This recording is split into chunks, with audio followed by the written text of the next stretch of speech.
Good Sunday afternoon to you, everyone. How are you? It's good to see you. It's good to be seen by you.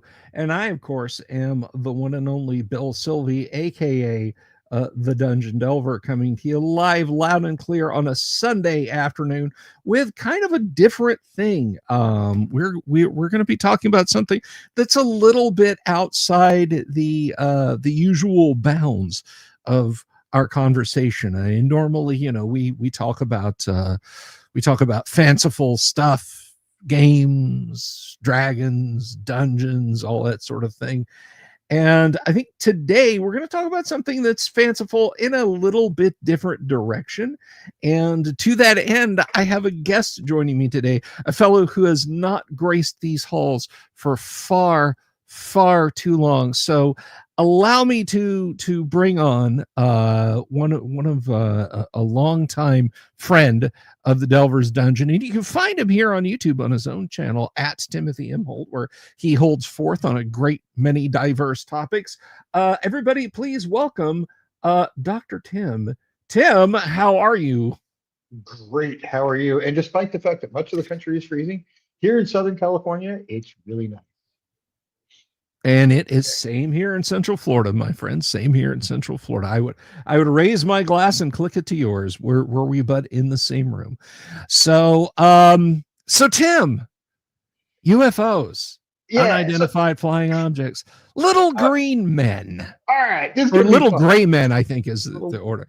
It depends on which version. I want to. It does. So I want to hold forth on a few things. You are the scientific brain, and I want to give you as much open field to maneuver in. So let me throw out my little ape-brained notions here, and you can agree, disagree, shoot them down, whatever. First of all, I have read, like most people, I have at least a passing interest in science and the ongoings of the scientific community. I have read that conservative estimates place the number of galaxies in the universe that we can know, see, and touch about, not counting anything that may be out beyond the wall, as it were, the CMB. That we are looking at anywhere from 4 to 20 trillion, not billion, trillion galaxies. Now, it's a big ass number. It's a big ass number. Some of those galaxies are going to be essentially uninhabitable. They're going to be made of exotic materials, or such low metal content that you're not going to get a galactic habitable zone or what have you. It's going to be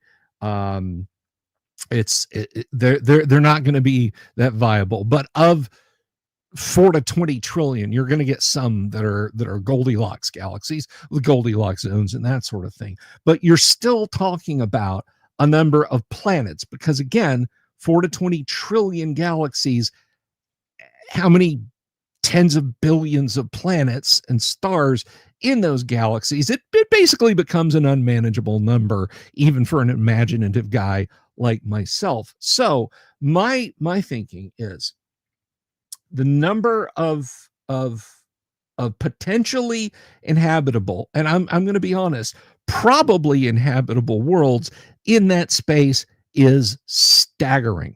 It is most likely staggering. But equally staggering is the idea that any of us here on Earth, wherever out in the universe, are going to just randomly bump into each other and start sending flying saucers and space probes back and forth. What do you think? Yeah, I mean, it's too far, right? And by the way, Elvin Kennedy, Star Frontiers every time beats Trevor. Yes.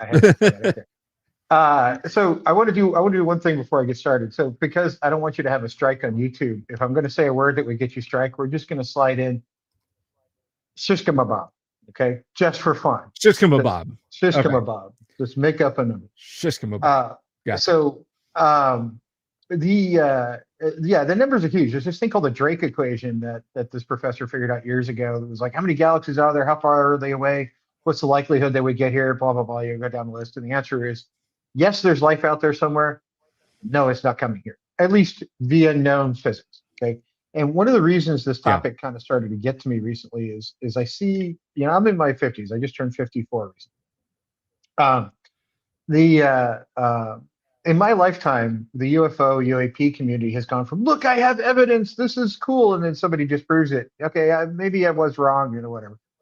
And it is now turned in, but buy my book, right? Because you want to see, I want to sell the book. Yeah. And that has quickly turned into the government must disclose what they know. So really, I'm not going to supply you any truth. I'm just going to blame somebody else for hiding the truth. And after 20 plus years of dealing with the government on different topics, I can tell you their ability to keep a secret for a long period of time is somewhere around zero. So I started to read a lot of books on sci-fi, and because I've always been interested in sci-fi, so I started kind of digging into the sci-fi version of First Contact and what that would actually look like. And yeah, it's not some interdimensional being is creating a secret thing with the government and whatever. It's they showed up and went, oh hey, how's it going? Right? I mean, it's not going to be okay. I understand that's fiction, but I would argue so much most of the UFO and UAP guys, because they have no evidence for what they're saying. They just come out and say a lot of stuff. So Right. it kind of annoyed me greatly that fiction writers are held to a higher standard than the people claiming they have UFO evidence. So I started going Yeah. down the rabbit hole of what do these guys actually believe, and they've shifted from, hey, we're going to prove it to you, to hey, somebody else is hiding it from you, to hey, buy the book and let me tell you how bad the people hiding the evidence from you are. And in reality, it's just a giant grift. I mean, there's nobody out there with actual evidence that matters. And Yeah. I kind of went down a deep enough rabbit hole that I got into, yeah, and they faked the moon landing because aliens are there. And I'm like, okay, now we're into fake moon landings again. Now this is a fun one we haven't seen in about 10 minutes. Yeah, Yeah. That one. Hmm. it blows my brain, right? Yeah. So I started looking at it more seriously, and I've noticed that now in Washington, D.C., there's a lot of talk about, oh, I'm going to give you the alien evidence, right? Well, yeah, but there's also a lot of bad news we're trying to distract from, and I don't believe for a second they're going to declassify anything meaningful. So, yeah, sure, I'll believe it when I see it. No. So let's get No. back to the I topic. don't. Let's get back to the topic that you asked about: is what are the odds they come here? So, PhD in physics, 20 plus years in the industry. Not that physics is its own industry, but defense and aerospace. And if I change my camera right Sure. behind me, I'm actually in my office today. You'd see them assembling a space probe in the background. Um, which is kind of cool. There's actually people at work today. Um, but we have a launch test coming up, so there's people nervous that their stuff will be the system that fails, and nobody wants to be the system that fails. Um, Right. Of course. Of course. so, but anyway, so it hit me that what are the odds somebody's coming here? Well, by known physics, the answer is zero, right? And yes, everybody always comes up with, well, yeah, but there's unknown physics. I'm like, first off, as a physicist, there's always going to be unknown physics because I can always come up with one more question to ask that you can't answer. Doesn't matter what it is. The uh, Thanks. I wish that grand piano was mine. I actually do have a nice grand piano. It's not that one. But, I was gonna say you've got a nice piano. I do have a nice piano. Cost more than my first house. So doesn't say much for the house. But anyway, so anyway, the odds are coming here by known physics are zero. Interdimensional travel, blah blah blah. 20 different arguments about how are they getting here? You wave your magic hand of let me make up some physics words that we can't prove, and sure, I believe you, right? Except interdimensional travel, nobody's ever proved other dimensions. First off, right? Second off, how do you travel between Yeah. them? Third, I would have an easier time believing in warp drives because of Einstein-Rosen work. So, it just goes down this rabbit hole of people love to use the words of physics, but they don't necessarily use the meaning behind those words. But they sound important because they have backlit camera stages and they have good production value, and they sit there with their arms crossed and they talk all seriously. And they get in front of Congress, and this is the one that really got me was this guy Lou Elizondo. And yes, Lou, if you're listening, I'm talking about you, buddy. Went in front of Congress as a whistleblower, right? Here, look at this picture, and I'm going to Google it and see if I can find it and throw it in, and I'll throw it to you, Bill, so you can throw it in the chat. He held up All this right. picture that was supposed to be evidence of a giant flying saucer. Reddit had it nailed 10 minutes later as being a crop circle with a funny angle. Um, Yeah. Yeah. so And Yeah. crop circles, by the way, have been proven to be the work of pranksters. No, this was actually You an can irrigation circle. It was worse than that. okay. It was literally an Okay. irrigation circle taken from a funny angle. So yeah, here's let me see if I can find it. Let's see. I can't crap. I can't find a good quick example of it that Well, I can actually link to.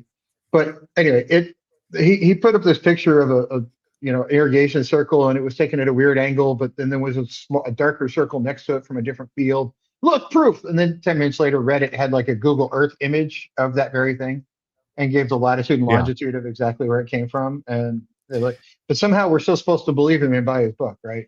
It's insane that this is the Well, guy that the disclosure crowd runs to.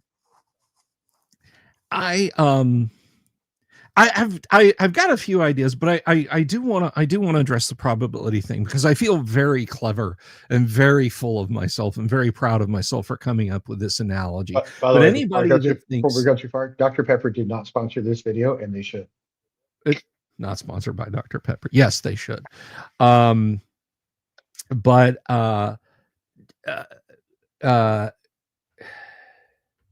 let's see. I'm gonna. You know what? If you guys have got any questions for Dr. Tim or for myself, I will tag your questions in StreamYard and put them up for Tim. But let's just take one from. Okay, go ahead with your probability question. Well, okay. So here you go. I want you to imagine, audience, that you're standing on a beach. It's nighttime. You're standing on a beach, and a friend drives away from you in a straight line. We'll give it good probability. They drive up the coast from you 2 miles. It's nighttime. You then take a single grain of sand. You reach down, you scoop up some sand, you brush it all away till you can tell there's just one grain on your fingertip. And you take one of those ultra fine miniature painting brushes, like I've got, and you put a dot of luminous paint on that one grain of sand and you drop it at your feet. You turn and walk away from it.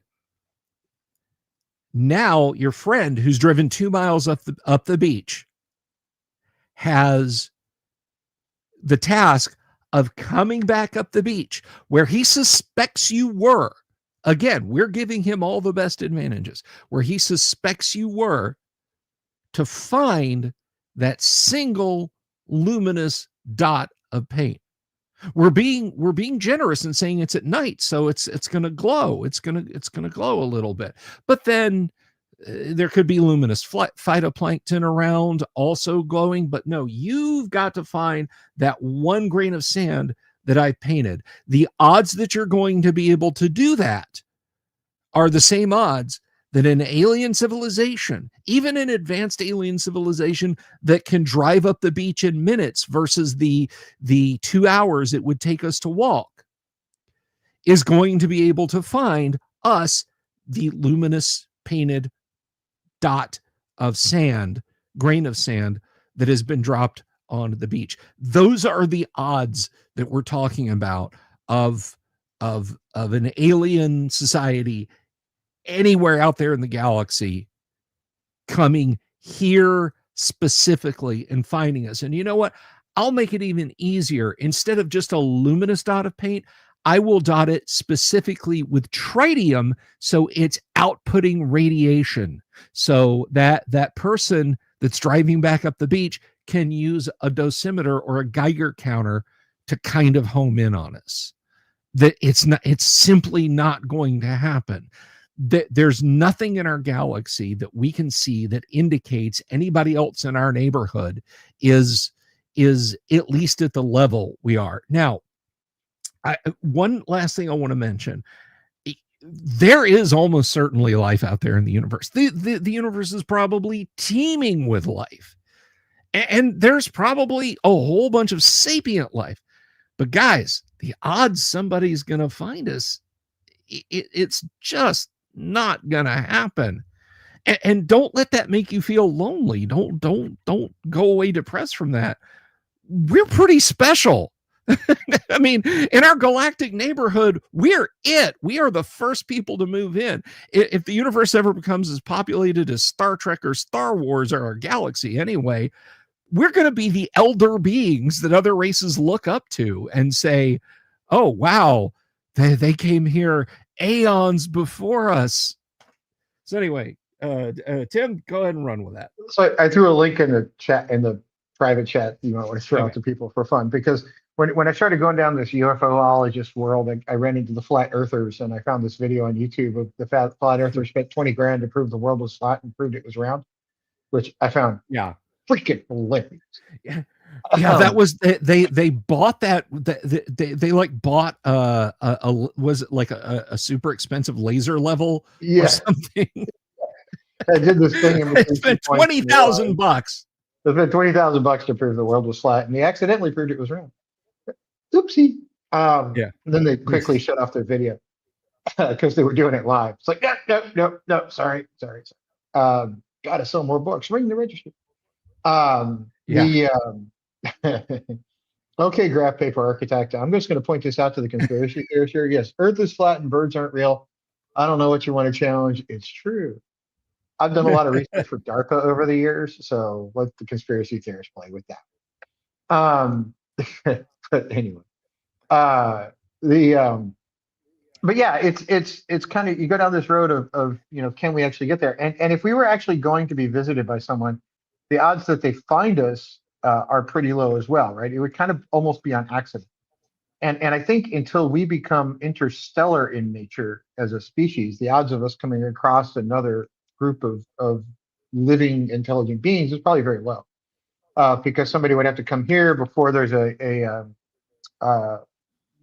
extinction level event while humans are still dominant. Because let's face it, there have been extinction level events before, where giant meteors come and smack the Earth, and we don't necessarily have a plan, as we all learned in the movie Armageddon. Okay, we don't really have a plan, not just because a fiction writer said so. That if a giant meteor comes towards us, how do you divert the thing? It's not a simple task. It's actually very, No. very difficult from a physics perspective to do that. And you have to notice it's coming at you far enough away for it to be relevant. And there's a crap load of meteors out there. Bunch of comets that we don't necessarily know about before they come inside our little area to detect. So until we're interstellar, the odds of us coming across another race of beings are pretty much zero, because the time that will exist in between extinction level events is pretty small. So if you throw time into that event also, it becomes an even bigger problem, because let's assume the universal speed of light is actually the speed limit. You've got this problem of it takes years to get to our closest neighbor. So, and that's assuming that there's somebody at our closest neighbor. And we also are assuming that intelligent life thinks like we do, and kind of communicates like we do. We communicate on radio and well, most people on internet these days are on fiber, but we used to communicate on radio. With your cell phone, you still kind of do.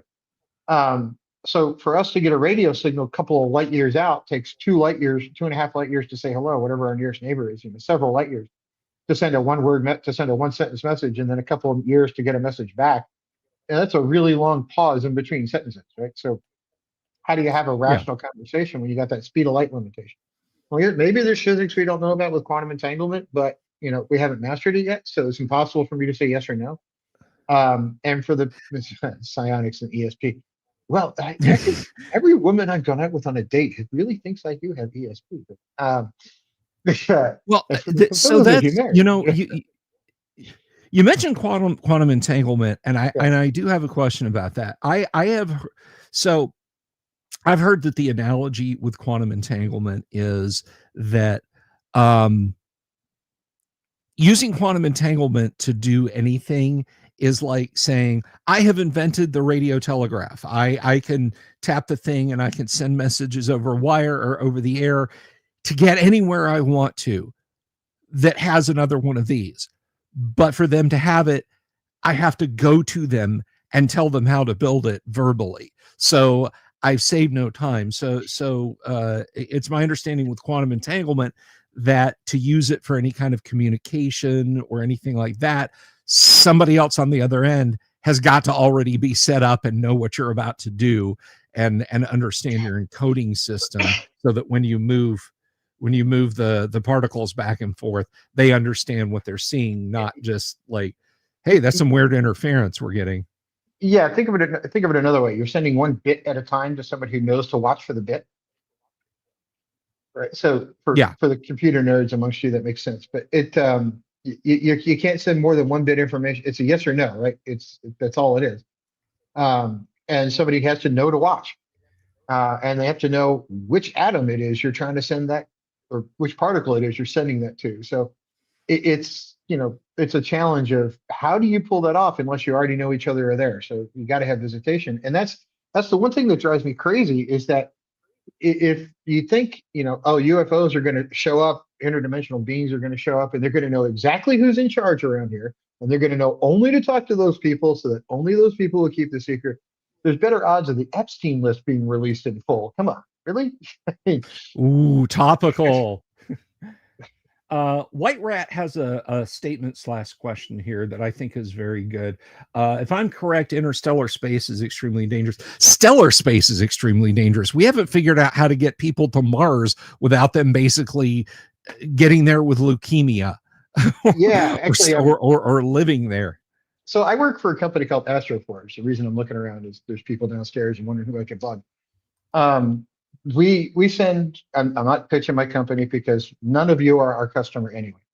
And I'm not trying to be mean about that, Yeah. but nobody here is our customer. So what we do is we build space I probes. don't think, yeah, anyone who plays Dungeons and Dragons and watches my channel is probably not going, I could use a satellite that can land on a meteor.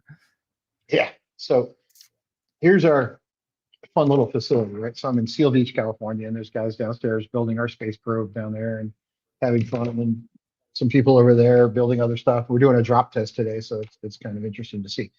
But the fun part of it is we actually have to test certain panels inside the space probe for what happens if a piece of dust hits them. And a piece of dust moving at 20,000 miles an hour is lethal to your spacecraft in a lot of ways, right? So we have Yeah. these little panels down there that have been hit with little tiny millimeter sized pieces of steel moving at ludicrous speeds. And it says a little dot in one side of the panel and a hole about that big coming out the other side where it just blew pieces out. So is interstellar space dangerous? Sure. It also depends on your speed. The faster you go, the more dangerous it is because you interact with a particle of anything, anywhere, and it's going to blow a potential hole in your spacecraft, right? So you do have to have a really, you know, interesting way to keep yourself safe, whether that's electromagnetic shielding, whether that's, luck of the draw, whatever. But I can tell you that a lot of things have been lost, or a lot of capabilities have been lost on spacecraft just traveling around in between here and Mars, or here and Mercury, or here and other planets when we've sent things out. It's tough to get to the moon, for goodness sake, and that's 4 days. Um, Mhm. so yeah, Mars is a neat trick based on the technology we have today. The other one that drives me absolutely nuts about the alien groups and the UFO UAP groups, and this is part of what I wanted to talk about today, because Bill, you and I have had these conversations kind of privately, is Mhm. uh, everybody comes up and says, oh, well, this piece of technology was reverse engineered from alien technology. I'm like, look, just because you don't understand something doesn't mean another human didn't understand something. I have a PhD in Yeah. physics and 20 plus years in the industry, 20 plus patents. I've worked with nanomaterials, nanotech. I don't understand brain surgery at all, but I'm assuming that it's not reverse engineered from alien technology. I'm assuming some human figured out how to do that.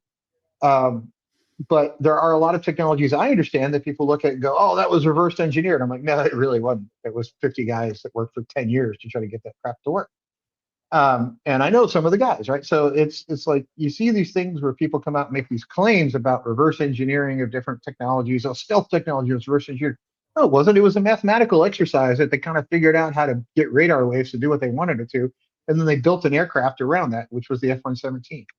And then Yeah. we got much better at it, and the F-35 is now a thing, right? So just yeah. just because you don't get it doesn't mean it's another human does. Yeah. It's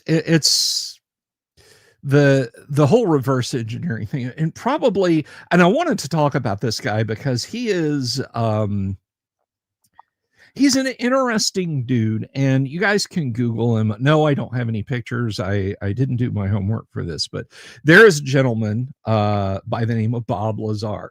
Now, Bob, Bob yeah. Lazar, Bob Lazar Bob Lazar is, setting all other things aside, he's a very smart person. Yes. Bob Lazar is a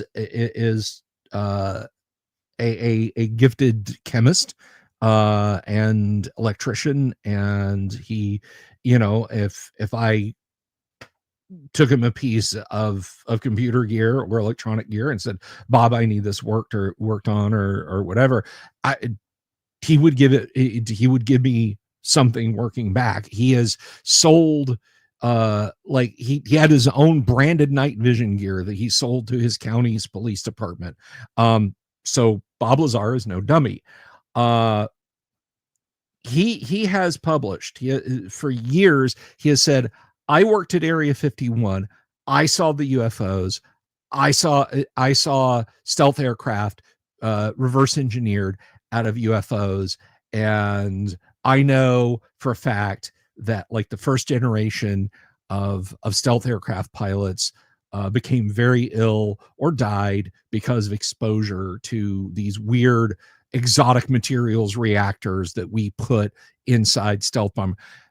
F404 General Electric F404 jet engines are what power the B2. I believe it's the F101 that powers the F117. They're made in a factory in I think General Electrics is on the East Coast, but I could be wrong about that. So somewhere up in the Northeast. They probably don't want you going up there and poking around, but if you go to their website, you can download a product brochure for the at least for the basics of the engines that are in the B2 and the F117. It's not a fucking unhexium reactor. Well, ununhexium breaks down into ununpentium, and Yeah. ununpentium is what powers the anti-gravity drive. No, Bob, it doesn't. You're Well, selling pamphlets and trying to get people looking at you. he also had a thing, and he sounds brilliant, right? And I actually have looked at Yes, his that's it. career. He's I've looked at his career a couple times and been like, I could string shit together and sell a book. I'm sorry, I just flubbed there. Sorry, I could string stuff no, together and sell books, right? But I have a conscience at some level. And the other problem is, like, he had this thing about element 117, I think it was. He had this element that he yes, was claiming element he had some 117. of some stable element that was super heavy, whatever. And it was before we had kind of created it. So if you look at the periodic table of elements, there's a row of them across the bottom that are the radioactive ones, the really big ones, uranium, plutonium, a bunch of other stuff in there. And some of them are man-made. Some of them have never been found to exist in nature. Okay? So they were made in labs because you stick extra protons in there and get them to hold together. But they hold together for very small periods of time, vanishingly small periods of time. And he Half-life had in this, picoseconds. yeah, half-life is like so small. It's kind of funny. And he was like, no, there's a real one that's stable called element 117, blah blah blah. And he was like, it lives for years and years and years, and that was before anybody had actually created it, which somebody finally did. I think it was at Oak Ridge or something. And the half life is like 80 milliseconds. But he claims to have this sample of material that he won't let anybody see. That's completely stable version of element 117, and he's been saying it since long before 117 was actually discovered.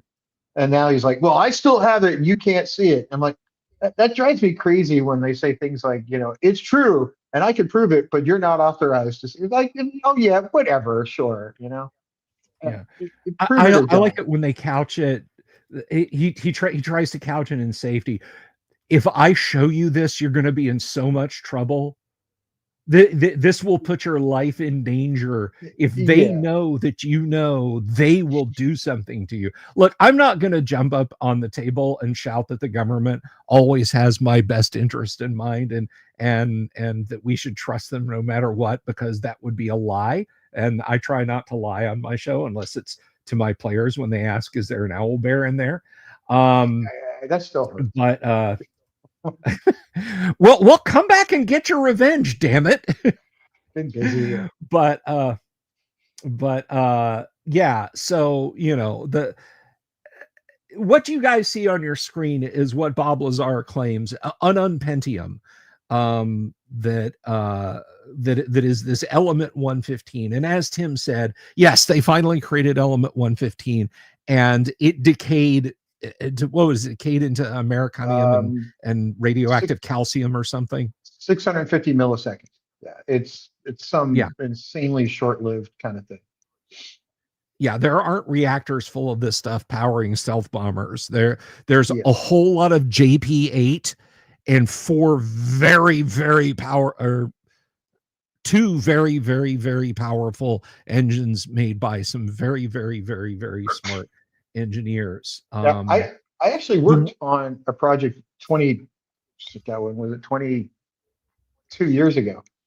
That was how to build new materials that can actually absorb radar waves, right? So, and it was part of my doctoral dissertation.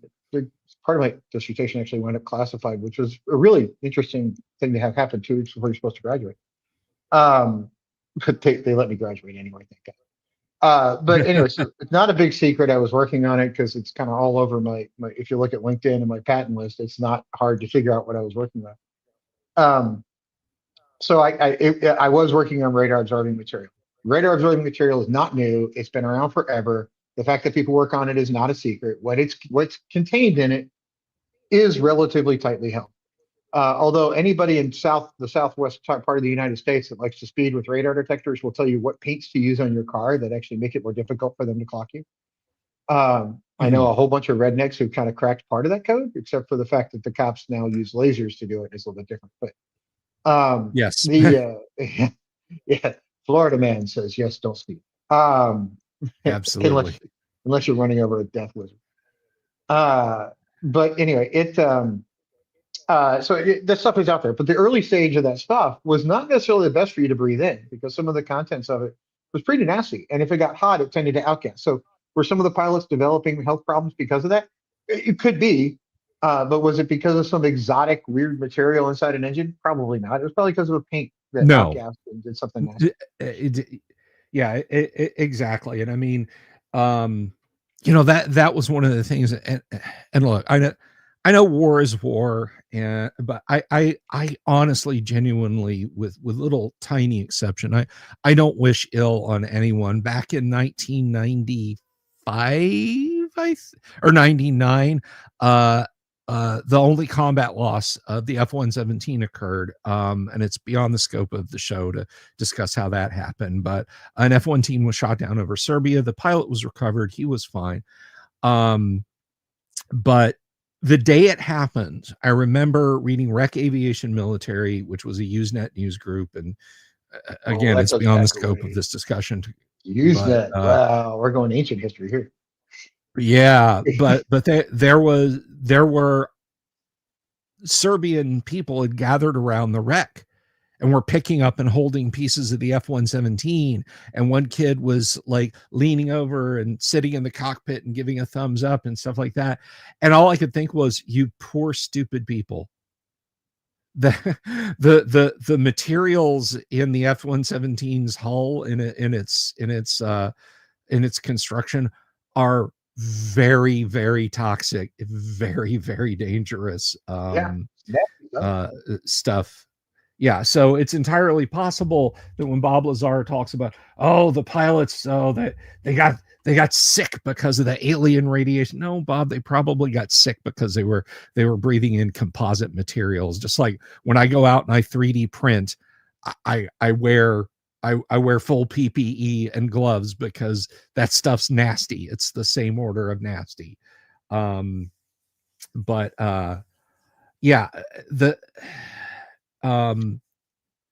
only other thing I'm going to mention about Lazar, unless you want to mention anything about him, Tim, is there were two things when I first started looking into the guy. One, he will on his website, I don't know if he still has them up there, but you could probably find images of them. He has his hiring and like his last day at work and pay stub information from his time at I know this is not the right term, but Area 51. It states where he worked. It shows how much he got paid, when he worked there, when he didn't. He said, look, here's the, if you want to come to my house and you want to see these papers, I will gladly show them to you. I'm not hiding anything. I'm not lying.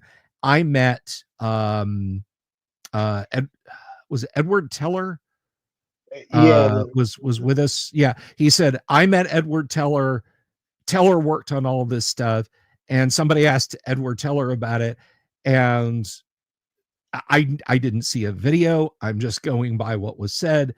Edward Teller did a double take and was like, "Oh, maybe I work with a lot of people. I can't talk about this," and then moved on. And people use that as evidence for, oh, Teller knew Lazar, and they both worked on UFO stealth technology and So saw UFOs. I just sent you a link. If I walk up to you, okay, if I walk up to you, okay. Tim, and I ask you, hey, did you work with Bob Smith 25 years ago at one of your defense jobs? Now, into your head might jump an image. How much Bob Smith? Who is this guy, and why is he asking me this? Oh crap! I can't talk about Bob Smith. Maybe, I don't know. That's basically what's going to happen, right? On. Because it's like I've worked on programs that had hundreds of people on them. Did I meet them all? Probably at one point. Am I going to be able to pick them out of a crowd? No, it's not going to happen.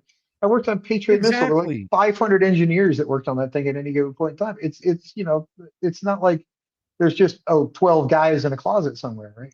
So I put a link in there on radar cross section. That's what I'm going to call my aerospace. That's what I'm going to call my aerospace company. 12 guys in a closet. Oh God, it's actually not far from the project I'm working on now. So if you scroll down, you'll see the radar cross section of different aircraft up through the F-117. And I want people to think about something for a minute. So it's a little further down than that. That, by the way, is the most awesome aircraft ever, the SR-71. There it is. So if you look at this, the radar cross section of an Airbus 380 is about 100 square meters. Not big, surprising. You can pick those things up on radar forever out. 737 is about 11. B-2 bomber is about 0.1 square meters. For point of reference, a bird is 0.01. The F-117 is 0.003 meters square. How many generations back now is the F-117 compared to the F-35? Right. So I think it was 74. They started working on Have Blue, which was the precursor project for the F-117. Right. So what is the radar cross section of a modern fighter? Smaller than an insect.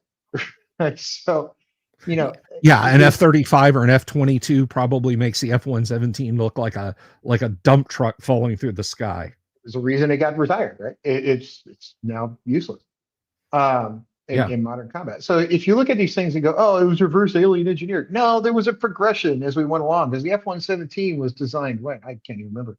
When was one of the wonderful things about ChatGPT, and I will die on this hill. So if you kind of know the answer and you can sort of fact check it in your head, it's brilliant at finding really fast stuff. So this thing was designed in the mid 70s, which is the Have Blue, the DARPA Have Blue contract. So like 75, 76. If that was 1975, 76 technology, I hate to tell you, that was 50 years ago. Right? We've gotten a lot better since then. It's not reverse alien engineering. It's just we've worked really hard for 5 decades to get better at this stuff. Yeah, you and I had this discussion on X, a couple of years ago now. It's like, when you say 50-year-old fighter jet to most people, this is what they think of. And I put up a picture of the F-86, and then I said, this is a 50-year-old fighter jet, and I put up a picture of an F-15 Eagle. It is, because guess what? They started testing the F-15 in 1973. The F-86 is gonna be 80 years old in a few more years. 80 years old. Yeah, it's way back there. And one thing I want to scroll up to, this is a 60-year-old reconnaissance aircraft. Yeah, and before people say, oh, this we couldn't over do here, that's World War II, I think. Yeah, this was the XB-35. This was designed by Kelly Johnson, who would later go on to design a bunch of projects. Interesting and sad story about this jet, just to divert real quick. This really was a wonder weapon. And when jet engines became a thing, the U.S. Army, Air Force, and the Department of War. I don't know if we'll just say the Pentagon at the time, said switch it over to jet, and he did, and they built like 20 jet bombers. They built 20 jet flying wing bombers. This was going to be the platform for our new strategic bombers, and they were great. The problem was that shape, that flying wing shape, is really incredibly hard to manage unless you have a computer on board. And back then, even a small computer weighed as much as a couple of refrigerators. If you talk about like the Bendix G15, and this may even predate that. So putting a computer on board was a non-starter. And Johnson kept going to the Air Force saying, if you give me a little more time and stop changing your requirements, I can deliver a flying wing bomber that, interestingly enough, has a smaller radar aspect than the big traditional bombers you want. And they kept giving him time, and he kept investing Northrop's money. And finally, what happened was the Air Force said, no, we're going to go with the B-47.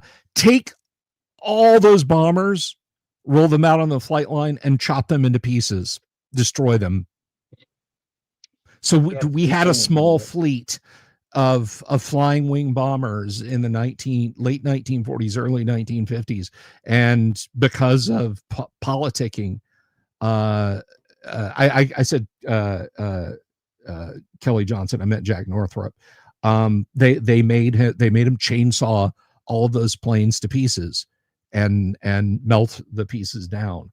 So just kind of a sad story of politics. But the point behind me stopping on this image and you talking about the evolution of things, this is a flying wing. This is 1949. This is 1949 technology. Let's scroll back down. I want to point something out on that before you go too far. The Germans had a version that predated that, and the only reason we had a flying wing is Operation Paperclip, where we imported German scientists after the war. We probably would have gotten there anyway, but we got there faster. I think we would have gotten there anyway, because flying wings, the Horton HO 229, I think you're thinking of, that was being developed in Germany. We had our own flying wing that we were developing before Project Paperclip, all the way back in the 1930s. Just power. We're more safety cautious than most people are, so we actually won't send pilots up if we're not too sure. But anyway, so big propeller-driven flying wing bomber from 1948, big jet-driven flying wing bomber from 1980. 80, yeah, that was a little recent. Yeah. The B2 was a little after the F-117, so it wasn't until the 80s. Yeah, but anyway, so the point. And to your point, Bill, about those being hard to fly with that computer, I actually was messing around with a friend of mine who's a very wealthy guy. He has he's a little bit crazy. Okay, his name is Victor Vescovo. He's got his own Wikipedia page. Look him up. He's a little weird. He built his own submarine that dove the 5 trenches, the 5 deepest parts of the ocean in every ocean, all 5. He holds the world record for deepest dive in a personal submarine. And he actually holds the overall world record for anybody, but he built it himself. He contracted it. He didn't actually build it. He has been to space with Blue Origin. He has snow skied across both poles. He just celebrated his 60th birthday, and he has climbed Mount Everest twice. To which I asked, why the second time?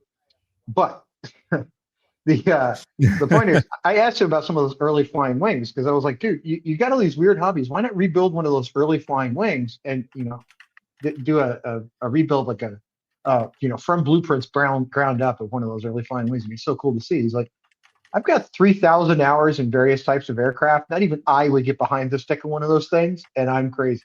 I was like, that tells you how hard they are to fly. If a guy like that is like, oh no. Yeah. that might be why they chopped him up. Could they have been that difficult to fly? Where he was like, you know what? Rather than having some crazy nutballs go up, take him down, and crash him, maybe it's worth chopping him up before we actually try to do that again.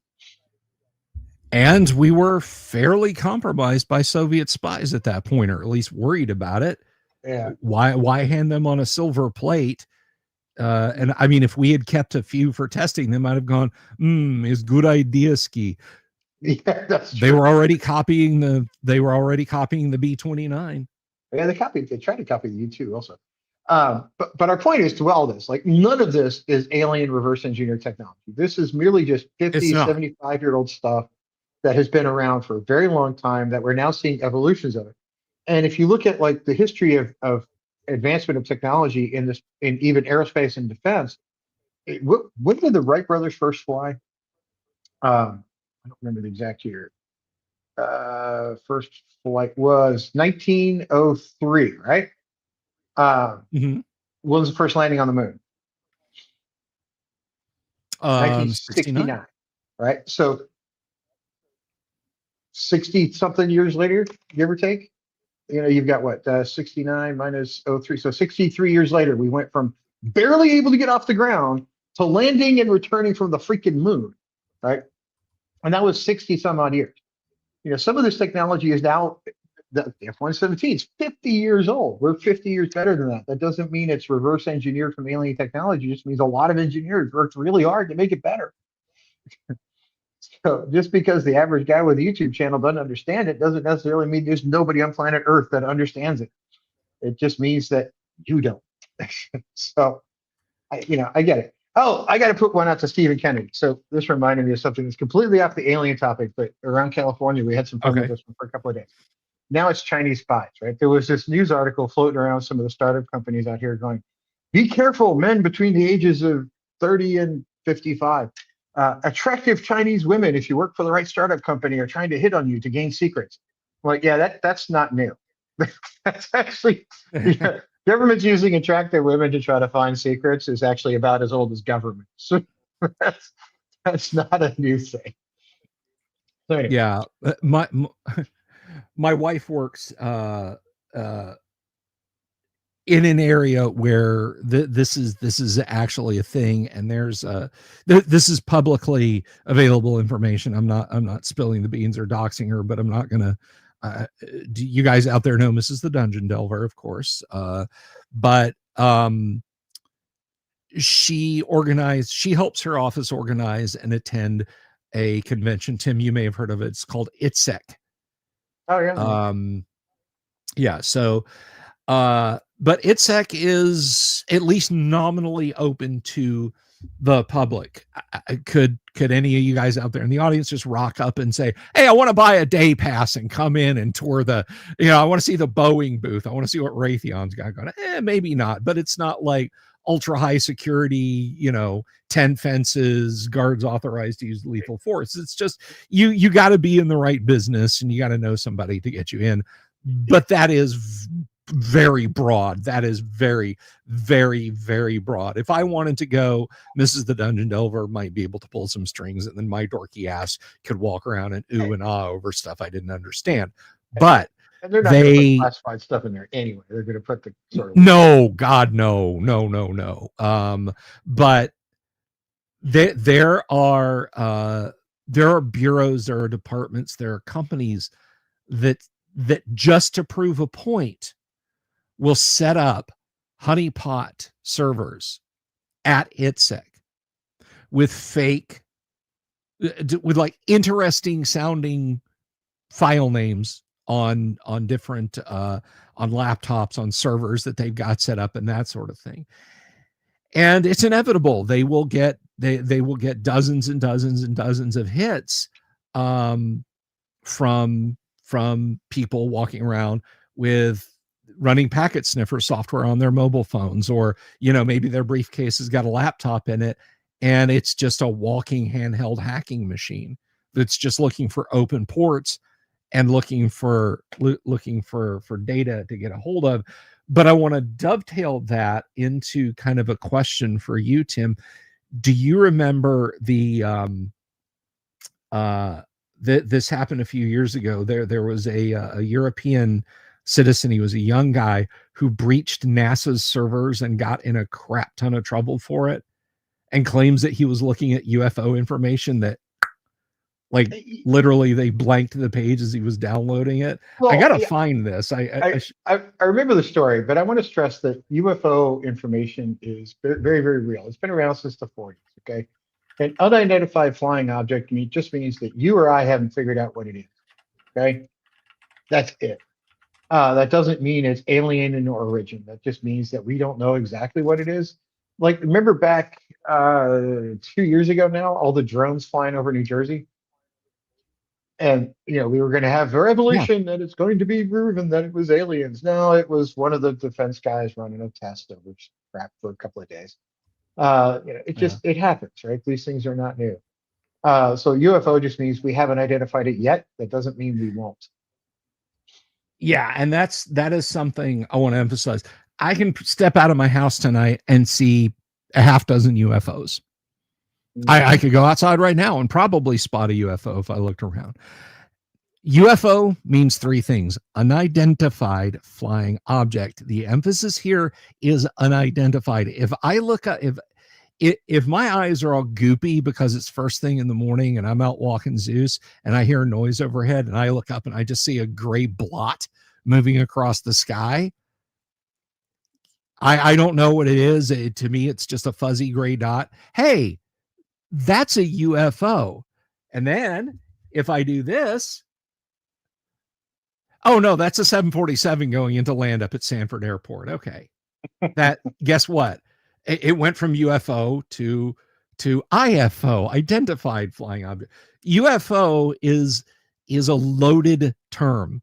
When people, MUFON and other people, oh, last year there were 200 cases of pilots calling in UFOs.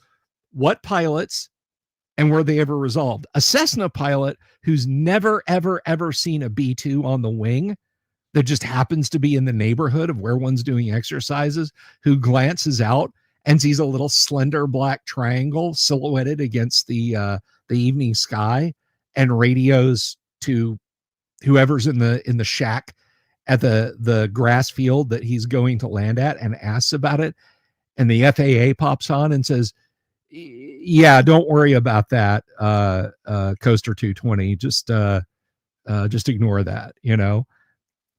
That doesn't mean he saw a UFO. That means he literally saw something he couldn't identify and was told not to identify.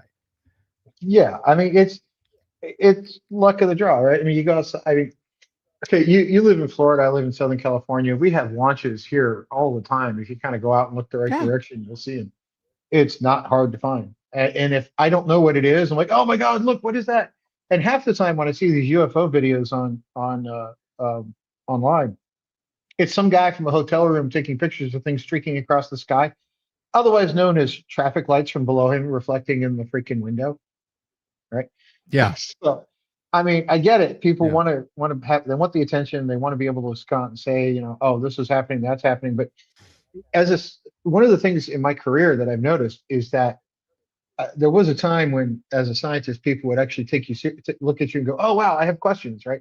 And it was actually legitimate questions about something in their lives, right? How does my microwave oven work? I used to get that one all the time, which I thought was kind of fun because it's actually a cool answer. And now it's always, yeah, well, about transporters. I heard we had this one guy. I swear to God, he was actually a working professional. How he made a living is he would scare you to know. But he came up to me at this Christmas party and was like, "Okay, you're a physicist, so you know about the transporters in the Martian colony we have. We're sending food to by transporter, right?" And I'm like, "No," because I know you have to say that. I'm like, "Jesus," I'm like, "Good Lord, it's just about yeah." It was one of those moments of how do you make a living? And it turns out, I'm standing in his multi-million-dollar home going, yeah, that's nice. Can I have a drink? Sure. yeah, So but the questions have gotten weirder. So one of the things I think as a scientist that has happened is fewer and fewer and fewer people showing a real interest in understanding science. They look at the headline, they look at the clickbait, and they go, oh, that must be real, because people like Bob Lazar sound very, very professional, right? They come off sounding very, very good. Lou Elizondo comes off sounding good because he stands there with his arms Mhm. crossed in the camera, and he has the right camera angle and the right videographer and the backlighting, and he comes across as a very serious individual. And he is.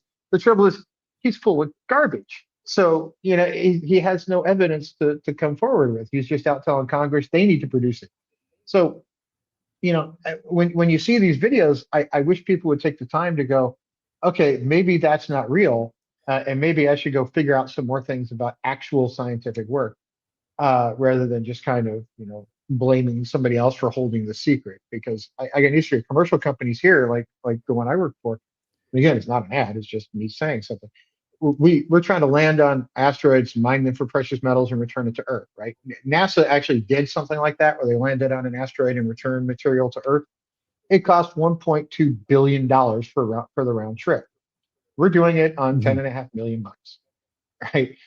That we actually have the government coming to us asking how you do that. How are you doing that for that amount of money? Because they spent 1.2 billion versus 10.5 million. Right? So Yeah. the government's terrible at keeping secrets. Right? They're just awful at it.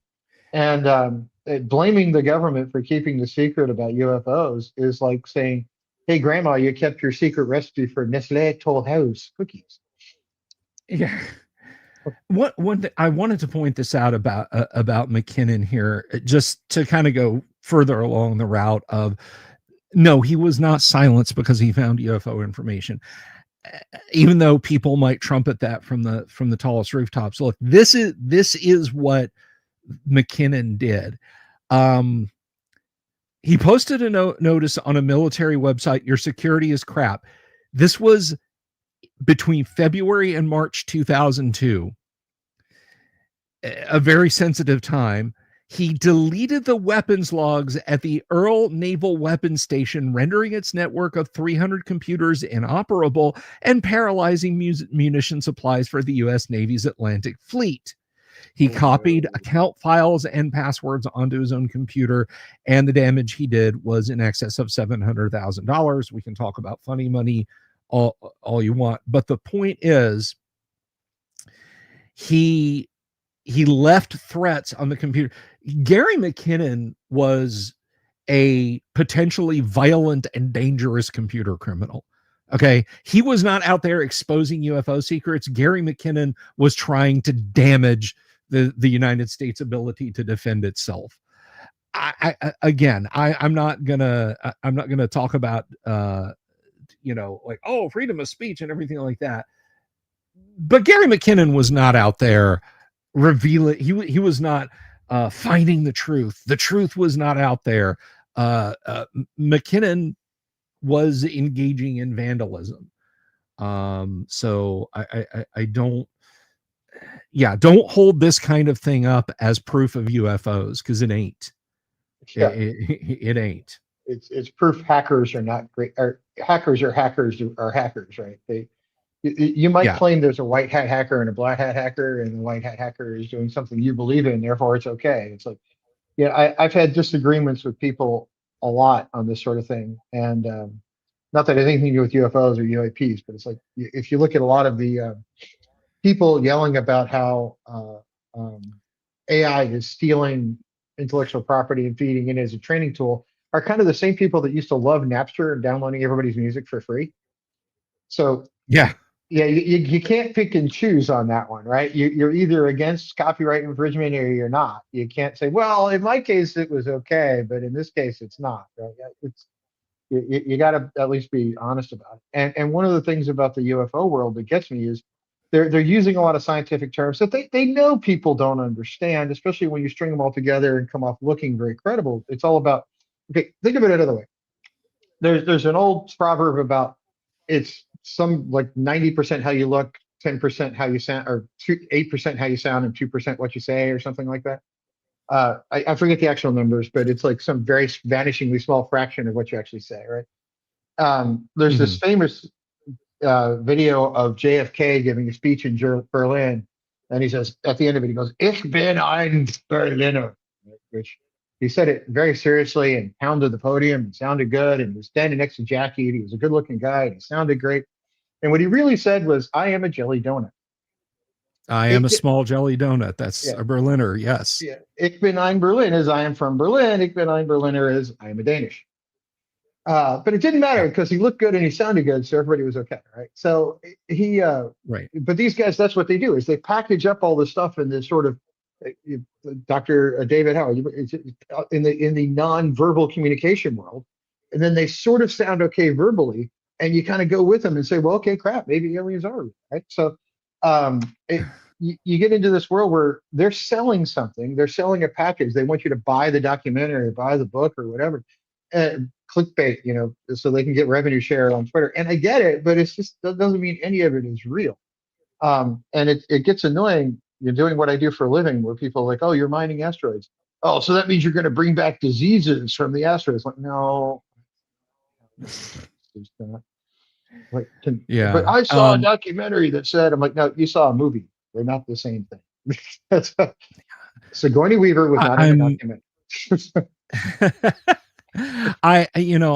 what one thing that this kind of touches on, and that I wanted to I don't want to keep you terribly long. I know we've been rambling on for an hour now, but one thing I do want to touch on is that a lot of these snake oil salesmen out there, and let's be 100% clear about all of these people, with the possible exception, just because I haven't followed him and I don't know what he's up to lately, of Bob Lazar. All of them are selling you something. They want you to buy a book, they want you to buy a videotape, they want you to buy a DVD, they want you to support them on Patreon so you can watch their exclusive videos, which, by the way, if you like first edition advanced Dungeons and Dragons and you'd like to support this channel, consider supporting me on Patreon for as little as $1 a month. The link is down below in the crawl. Notice how smooth I was there, Tim. I just slipped that I was in. pretty good. Very good. Thank you. But all of them attach to the cultural zeitgeist.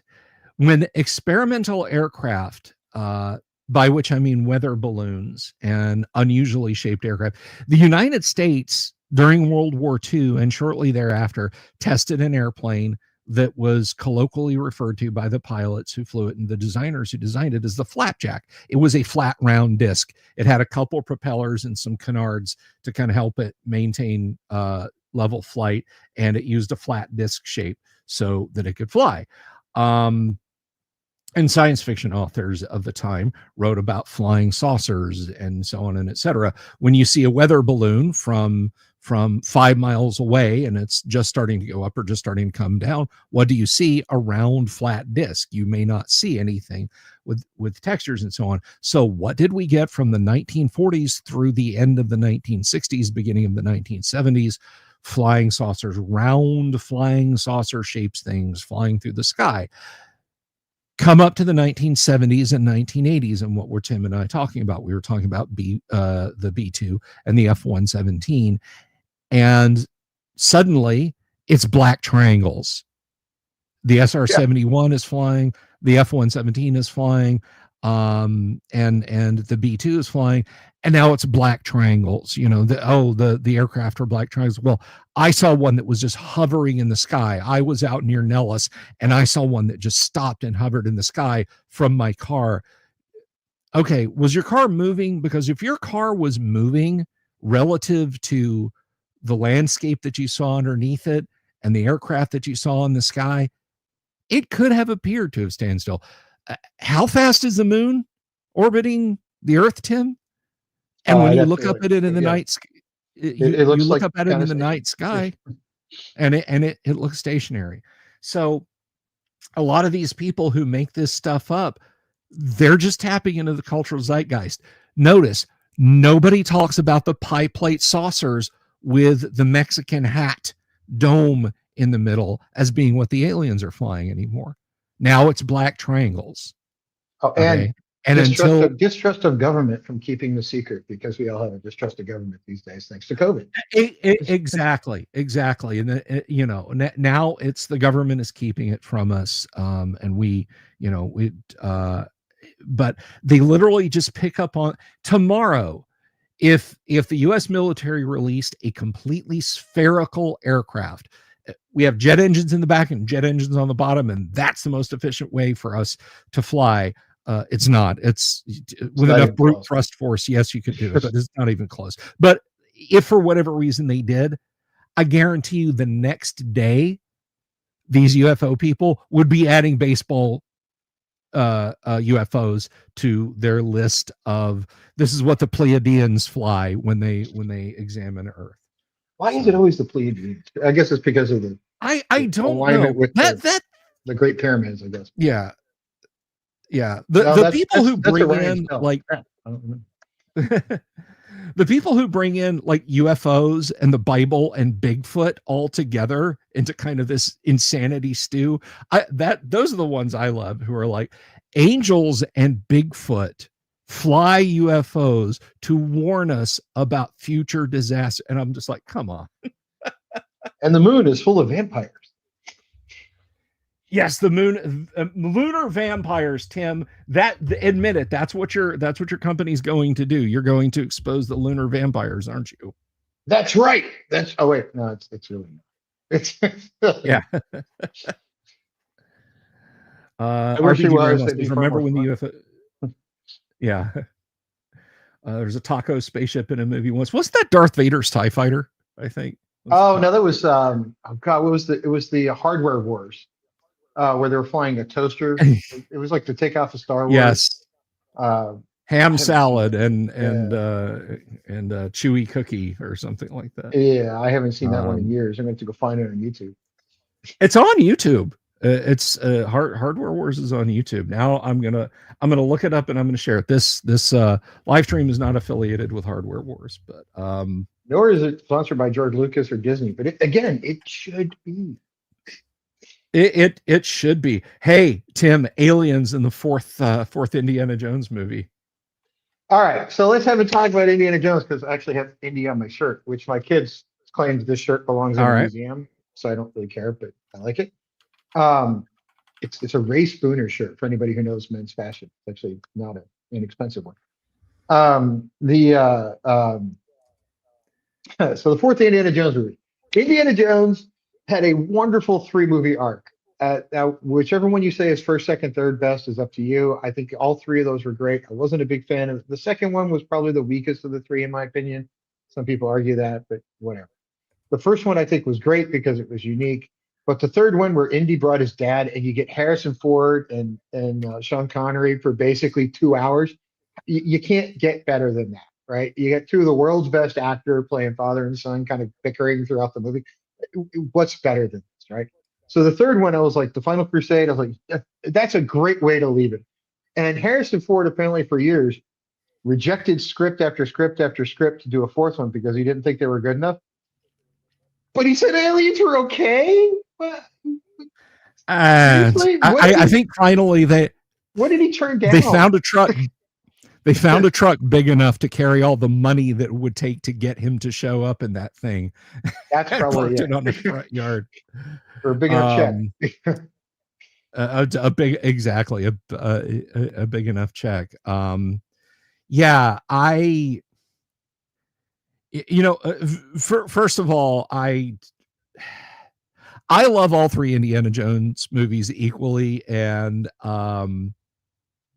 I cannot remember the gentleman's name who played Mola Ram, but he was actually an accomplished actor rather, in his home country of India, and he was also in a great actor. He was in Gandhi. Yes, he played a confidant of Gandhi's in that film. But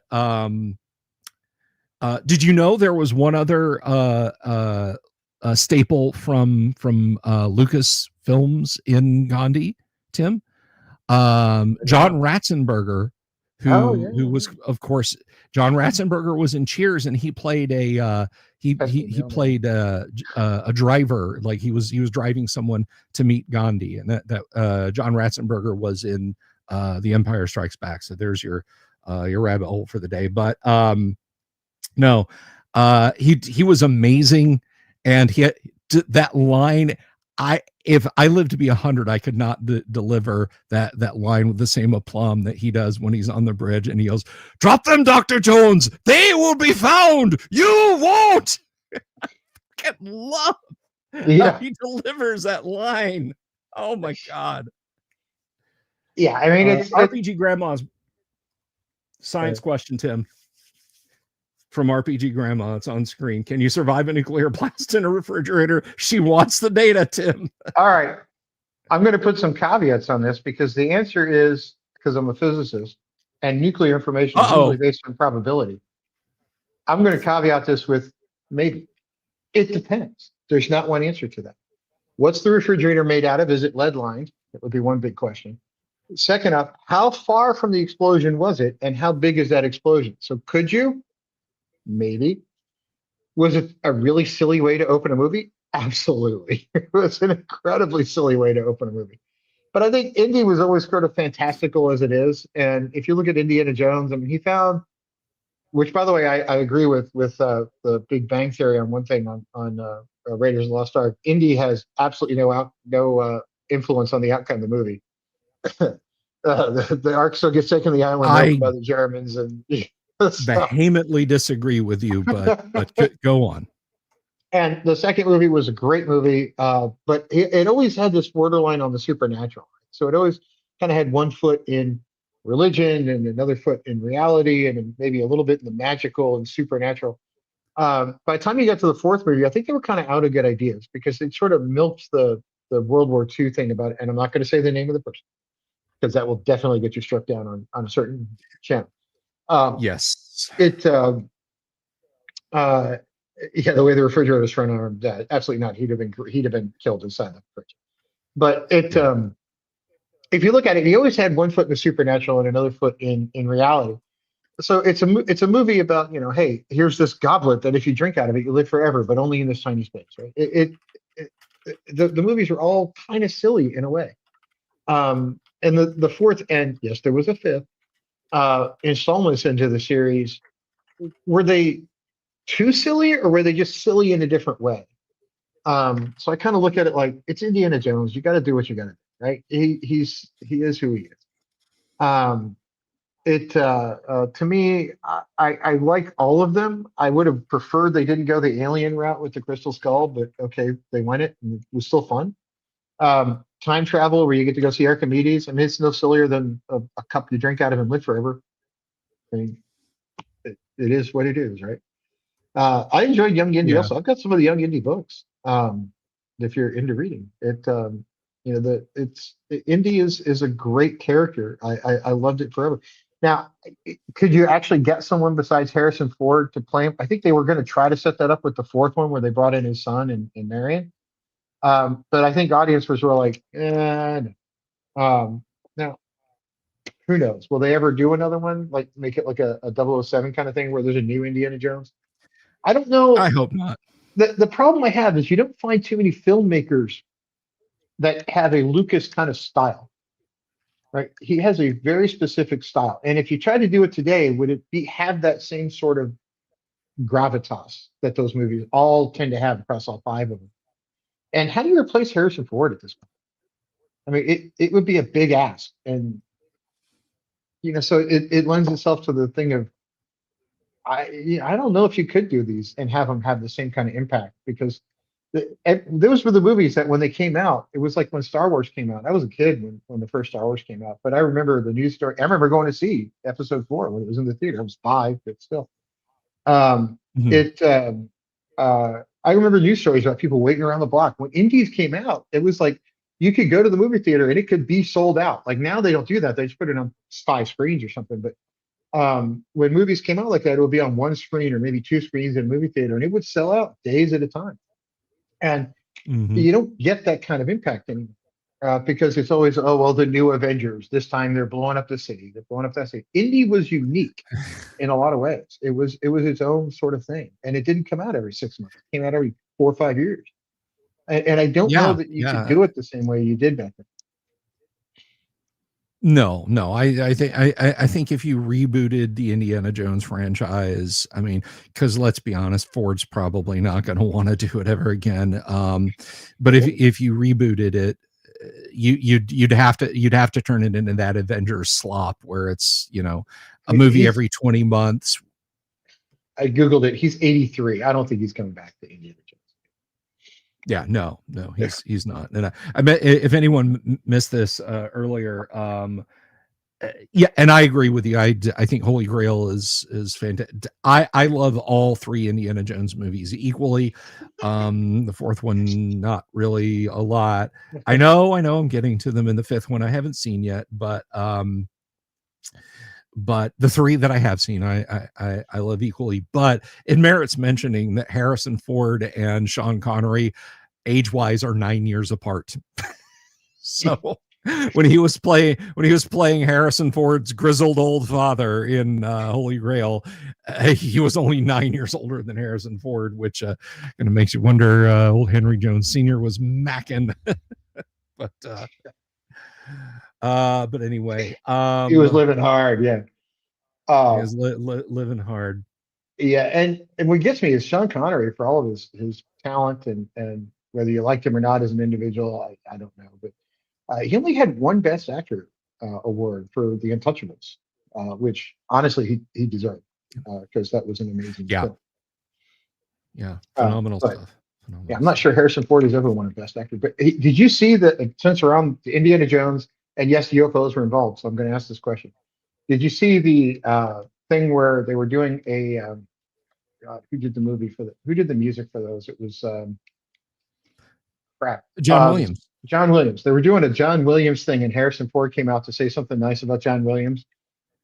His beard, it was only 5-10 years ago, and he comes out and they play the Indiana Jones theme. He's like, "Freaking song follows me everywhere, man." It's like, I'm waking up from a proctology exam, and there it is. And like, everybody plays this song when I walk in anywhere. Thank you, John.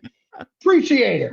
Yeah, congratulations on the award. It kind of like, it just goes off on the fact that the indie song follows it everywhere, and I'm like, that's actually pretty fun.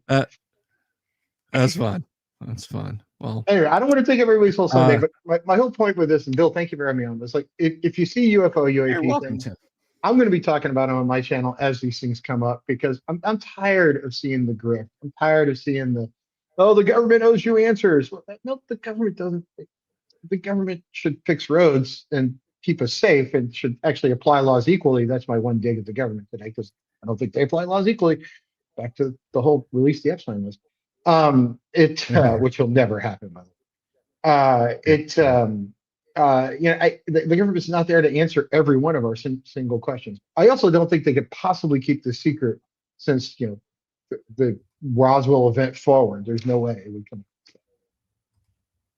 Yeah, Harrison Ford won Best Actor for Witness. He probably should have won it for several things, but he won it for Witness. Yeah. But anyway, so that's my take. Blade Runner, but anyway. Blade Runner, of course. That thing should have won 50 Oscars. But when you see these UFO UAP things, please think. I'm probably going to hit it up a bunch on my channel this year, because I do work in the space industry stuff. And no, we're not mining asteroids for alien technology. We're mining them for platinum, so that your replacement catalytic converter doesn't cost as much. But the point is that think a little bit about these things. Do a little bit of I hate to say do your research, but Google something once or twice and see whether or not these people have been disproven 58 times already. Because somebody who's been disproven 58 times is probably going to be disproven again. So before you start taking their word as gold, please look them up. And I'm not going to try to sell you a book other than a fiction book, but I clearly label mine as fiction. So take that for what it's worth. Exactly, and you guys should check him out. I will put a link to Tim's Amazon page in the comments below, and of course I will link or in the description below, and I'll link to Tim's YouTube channel so you can find out when he's going to be talking about UFOs again. And who knows, maybe if all really good, he'll play D&D with us again sometime. So those time zones, man. I'm in California. You're the other I know. I don't get home from work in time to really do that. It's crazy. All right. Well, maybe someday. Maybe you can make your own hours someday. All right, Tim. Thank you so much for coming out and talking UFOs and that sort of thing with me. It was a lot of fun. Have a absolutely wonderful day, and go play. Can we get one more view of your workplace here? I'm gonna put you up here, and you show us the lab. The lab. Yeah. So ah, that's sort of our assembly line and electronics lab. And over there is our machine shop, and behind all that stuff is my laser lab over there in the nice little enclosure. So they let me play with high power freaking lasers. Um, and we haven't burned the place down yet, but we did kind of try one day. But that's I was going to say, not for any lack of trying. you got you got 5 kilowatts of lasers going at once. Something's going to get hot. Right? So it is what it is. Yes. All right, man. Have an absolutely wonderful Sunday. We will see you around. As for the rest of you wonderful people, I will be back tomorrow. It's Mail Call Monday tomorrow, and we will take a look at the week ahead. Next week's going to be an absolute blast. We've got Mail Call Monday. We've got AD&D on Tuesday. We've got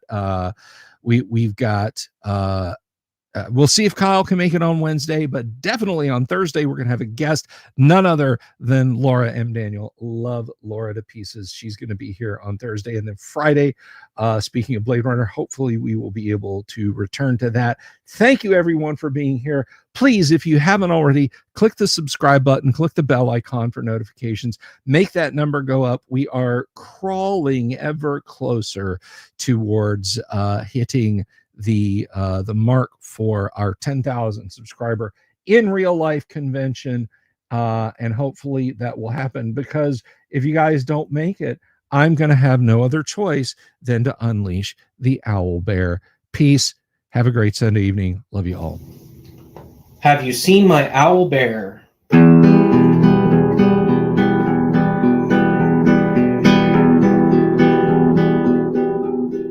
Here's to all the weirdos everywhere, in the woods and in the air. Have you seen my owl bear?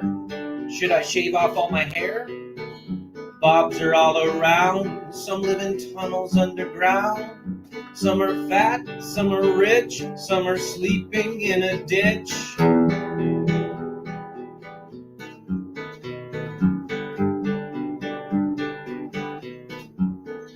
Can you ride a crooked horse without a saddle, way off course? Naked as a toad, all the way to Smoky Joe's. Have you seen the little creep driving fast in his little green Jeep? He smells like fish and brandy, but his rotten teeth look dandy. Take me to the show, I don't care if fast or slow. From action flicks to dancing dicks, just take me to the show.